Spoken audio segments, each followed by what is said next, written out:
नमस्कार दोस्तों, आप सबका स्वागत है हमारे YouTube चैनल सीमा सागर ऑफिशियल पर। आइए आपको व्रत कथा को सुनाते हैं वट सावित्री की पूजा। इस साल वट सावित्री का पूजा 26 मई 2025 दिन सोमवार को पड़ रहा है। इस व्रत को सुहागिन महिलाएं करती हैं। कथा सुनने से पहले जो कोई भी मेरे चैनल को लाइक एंड सब्सक्राइब करेगा, माता रानी उसकी सारी मनोकामना पूरी कर देंगी। चलो कथा इस प्रकार से सुनते हैं। भद्र देश के राजा थे, इनका नाम अश्वपति था। भद्र देश के राजा को कोई संतान नहीं थी। संतान प्राप्ति के लिए वह मंत्र और उच्चारण के साथ प्रतिदिन 1 लाख आहुतियाँ दिया करते थे। इस तरह से उनको पूजा करते हुए 18 साल बीत गया। 18 साल के बाद उन्हें पुत्री की प्राप्ति हुई, जिसका नाम उन्होंने सावित्री रखा। सावित्री बड़ी हो गई और बड़ी होकर बहुत ही सुंदर और सुशील रूपवान बन गई। उसके योग्य कोई वर नहीं मिल रहा था। वर न मिलने के कारण सावित्री के पिता बहुत दुखी रहते थे। उन्होंने अपनी कन्या सावित्री से कहा कि तुम स्वयं अपनी वर का तलाश कर लाओ। सावित्री अपने पिता का आज्ञा पाकर अपने लिए वर ढूंढने निकल गई। सावित्री तपोवन में भटकने लगी। वहाँ उसके साल्व देश के राजा धूम्रसेन मिले। क्योंकि उनका राज्य किसी ने छीन लिया था, इसलिए वह वहीं पर रह रहे थे। उनके पुत्र सत्यवान को देखकर सावित्री ने उसका वरण कर लिया पति के रूप में। इसके बाद वह सावित्री घर लौट आई। सावित्री जब घर पहुंची तब उन्होंने पिता के साथ नारद मुनि को देखा। पिता के पूछने पर उसने बताया, साल्व देश के राजकुमार सत्यवान को अपना पति के रूप में स्वीकार कर लिया है। तब नारद मुनि को यह बात पता चली तो उन्होंने कहा, राजन, ये आपने क्या कर रहे हैं? सत्यवान गुणवान धर्मात्मा है, बलवान भी है, पर उसकी आयु बहुत कम है, अल्पायु है। 1 वर्ष बाद उसकी मृत्यु हो जाएगी। ऋषि नारद की बात सुनकर अश्वपति राजा घोर चिंता में डूब गए। उन्होंने सावित्री से कहा, पुत्री, तुमने जिस वर को चुना है वह अल्पायु है, उसकी मृत्यु 1 साल बाद हो जाएगी। तुम किसी और को अपना जीवन साथी बना लो। इस पर सावित्री ने कहा, पिताजी, आदि कन्याएं अपने पति का एक ही बार वरण करती हैं। राजा एक ही बार अपनी आज्ञा देता है। पंडित एक ही बार मंत्र पढ़ता है।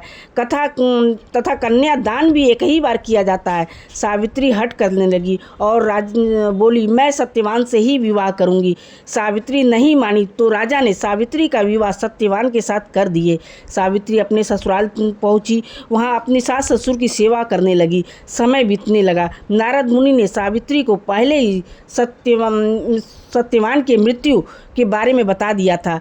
वह दिन भी जैसे तैसे करीब आने लगा। सावित्री अधीर होने लगी। सावित्री ने 3 दिन पहले से ही उपवास करना शुरू कर दिया और नारद मुनि द्वारा बताई गई तिथियों पर पितरों का पूजन किया।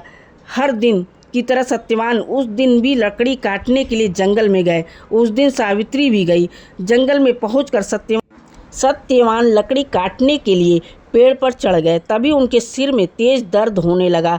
दर्द से व्याकुल होकर सत्यवान पेड़ के नीचे उतर आए और सत्यवान पेड़ के नीचे लेट गए।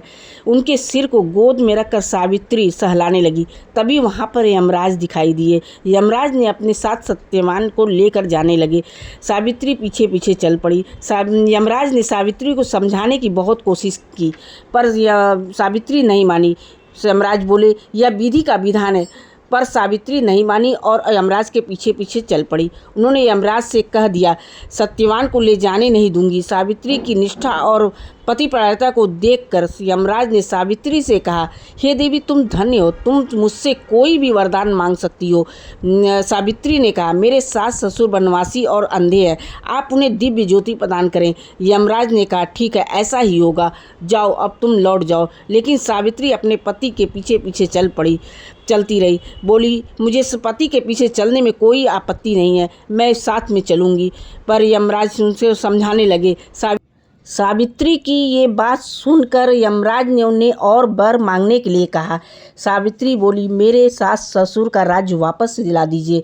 यमराज ने कहा, ऐसा ही होगा, तुम यहाँ से लौट जाओ। लेकिन सावित्री पीछे पीछे चलती रही। सावित्री को चलता हुआ देखकर यमराज ने सावित्री को फिर से वर मांगने के लिए कहा। तब सावित्री ने इस बार सौभाग्यवती और 100 पुत्रों का वरदान मांग लिया। यमराज ने इसका ये भी वरदान सावित्री को दे दिया। सावित्री ने यमराज से कहा, प्रभु मैं एक पतिव्रता स्त्री हूँ, आपने मुझे पुत्रवती होने का वरदान दिया है, तब आप मेरे पति को कैसे ले जा सकते हैं। यह सुनकर यमराज ने सत्यवान के प्राण को छोड़ दिए। यमराज वहीं पर अंतर्ध्यान हो गए और सावित्री उसी बट वृक्ष के पास आ गई जहाँ पर उसके पति का मृत शरीर पड़ा हुआ था और सत्यवान फिर से जीवित हो गए। फिर से दोनों खुशी खुशी अपने राज्य को लौट पड़े। वहाँ घर पहुंचकर उन्होंने देखा कि उनके माता पिता की आंखों की दृष्टि लौट आई है, उनका खोया हुआ राज्य उन्हें वापस मिल गया है। इस प्रकार सावित्री और सत्यवान हमेशा सुखी जीवन यापन करने लगे। दोस्तों, इस बट सावित्री व्रत कथा को जो कहता है, सुनता है और व्रत करता है, उसके जीवन साथी के ऊपर आए हुए सारे कष्ट दूर हो जाते हैं। आपको यह कथा कैसी लगी, आप मुझे कमेंट्स बॉक्स में ज़रूर बताएं। जय श्री राम, राधे राधे।